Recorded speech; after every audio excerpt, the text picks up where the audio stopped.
Pemiarsa ring buleleng wenten langkungan seket patali angge usaha mikro, kecil dan menengah UMKM.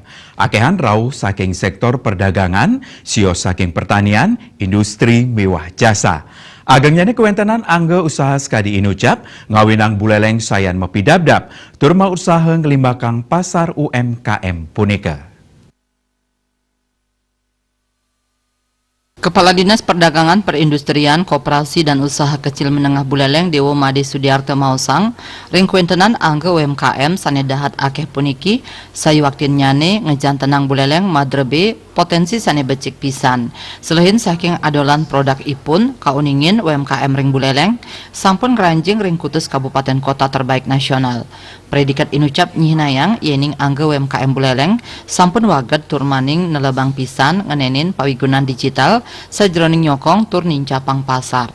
Rau mangkin katurek saen wenten siu 500 UMKM aktif antuk langsung wiadin ngelintangin piranti digital sajroning nyokong pemasaran produk usaha ipun. Dewa Sudiarto ngawohin, dikanjakan mangkin, pemerintah daerah sampun meprekanti kesarengin BPSDMP Kominfo Yogyakarta untuk ngelanturang pelatihan saneka tujuang majeng UMKM sawawongkon Buleleng. Wenten siu 500 angka UMKM sane aktif, terkautamanyang mangde sidem molihang pendampingan ring program bimbingan teknis, miwah pelatihan sane terintegrasi. Ngawit saking nincapang kapasitas SDM, kantos ngelimbakang kuentenan pasar. Mudiarto Bali Pos.